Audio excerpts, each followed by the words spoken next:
जय हिंद फ्रेंड्स। हिंदी वाला YouTube channel में आपका स्वागत है।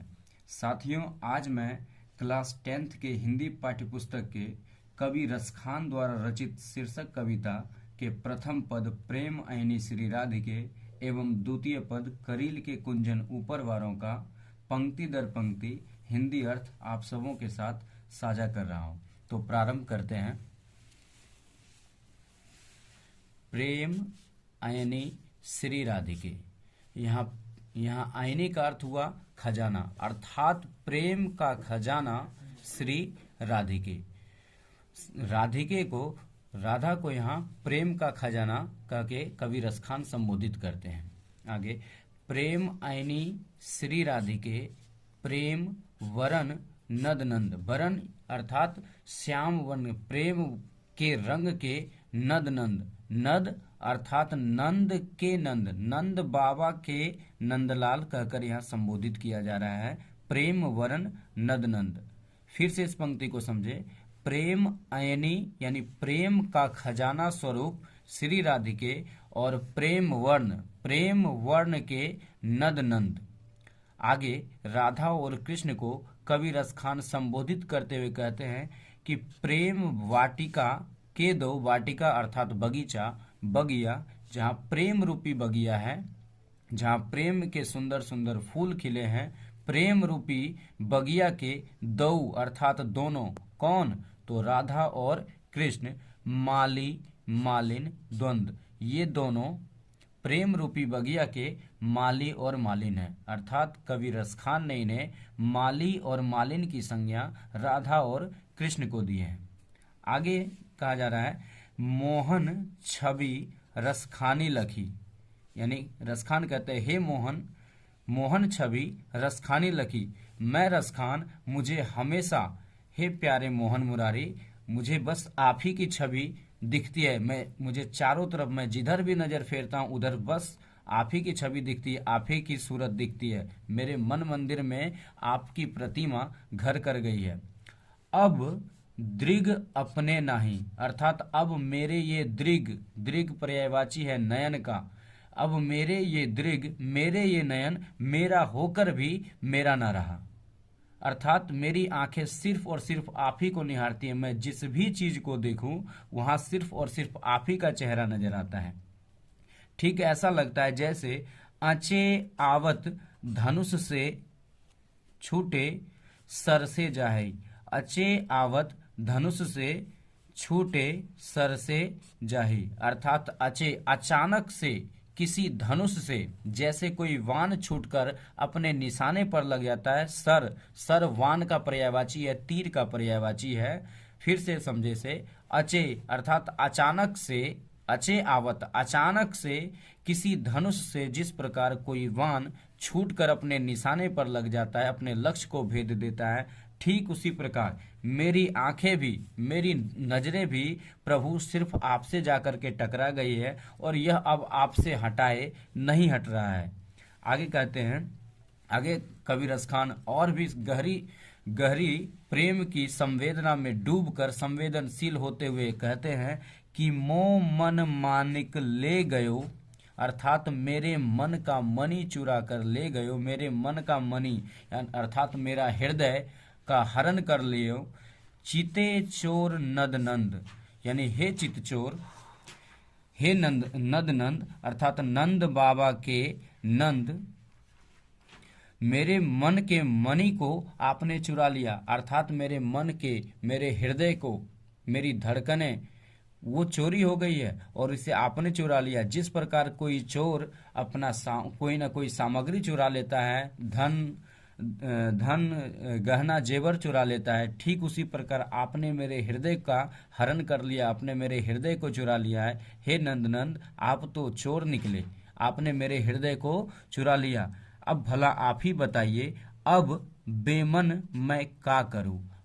आखिर कवि कहते हैं कि अब मैं बिना मन का, बिना हृदय का, मेरा हृदय मेरा होते हुए भी मेरा ना रहा, तो अब मैं बिना मन का क्या करूं। परी फेर के फंद, अर्थात अब तो मैं भारी धर्म संकट में फंस गया हूँ, बहुत बड़ी मुसीबत में, बहुत बड़ी दुविधा में फंस गया हूँ, क्योंकि मेरा हृदय मेरा ही साथ नहीं दे रहा है। मेरा हृदय सिर्फ आप ही का ध्यान करता है। मेरा हृदय में बस आप ही की तस्वीरें, आप ही की बातें, आप ही का प्यारा छवि नजर आता है। तो भला अब मेरा हृदय तो मेरा होकर के भी मेरा ना रहा, मेरे हृदय का तो चोरी हो गया है, मेरे मन का चोरी हो गया, मेरे मन के मणिक को आपने चुरा लिया है। भला अब मैं बिना मन का कैसे जीऊं? इसीलिए बहुत बड़ी मुसीबत आन पड़ी है मुझ पर, हे प्रभु कृपा करो।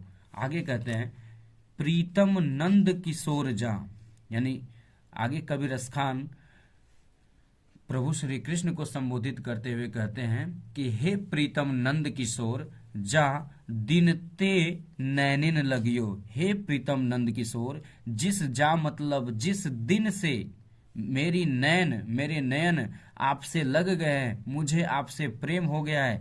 मन पावन चितचोर, यहाँ चितचोर नहीं लिख सके, गलती हो गया। मन पावन चितचोर ते पलक ओट नहीं करी सको, यानी कि मेरा मन पावन था, परंतु उस पावन मन को आपने, उस चित्त को आपने हरण कर लिया, उस चित्त को आपने चुरा लिया है। अब मैं अपने मन को, मैं अपने नयन को पलक ओट नहीं कर सकूं, क्षण भर के लिए भी मैं अपने नयन को, अपनी पलकों को झपका नहीं पा रहा हूं, क्योंकि मेरी नजरें सिर्फ और सिर्फ आप ही का दीदार के लिए तरस रही है।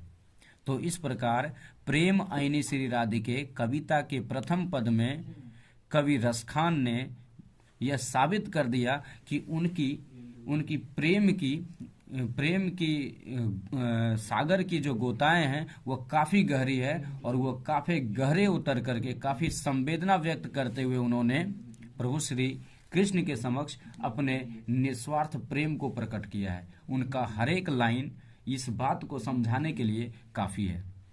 अब इस कविता का दूसरा पद है, करील के कुंजन ऊपर वारों। इस पद में कवि रसखान ने अपनी प्रत्येक लाइन के माध्यम से, प्रत्येक पंक्ति के द्वारा प्रभु श्री कृष्ण के प्रति अगाध प्रेम को दर्शाते हुए यह कहते हैं कि मैं प्रभु श्री कृष्ण की भक्ति के आगे मैं दुनिया के किसी भी सुख को त्याग सकता हूँ, किसी भी बड़े से बड़े सिद्धियों को, बड़े से बड़े पद को त्याग दूंगा। वो सारे पद कुछ भी नहीं है प्रभु श्री कृष्ण की भक्ति के आगे।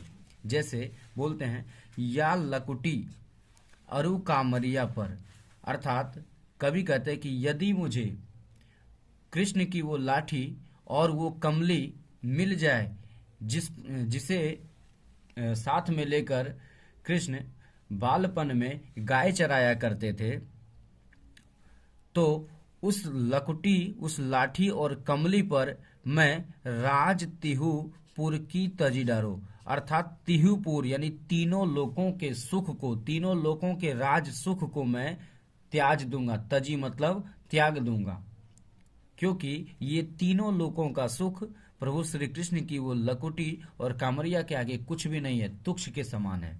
आगे बोलते हैं, आठहु सिद्धि नवो निधि को सुख नंद की गाय चराई विसारो। आगे कहते हैं, क्योंकि यहाँ कवि रसखान प्रभु श्री कृष्ण से ही केवल प्यार नहीं करते हैं, बल्कि उनसे जुड़ी हुई, उनके इर्द गिर्द रहने वाली प्रत्येक वस्तु से जिनका प्रयोग प्रभु श्री कृष्ण कभी न कभी किया करते थे, उन हर एक चीज से कवि रसखान को गहरा लगाव है, बहुत गहरा प्यार है।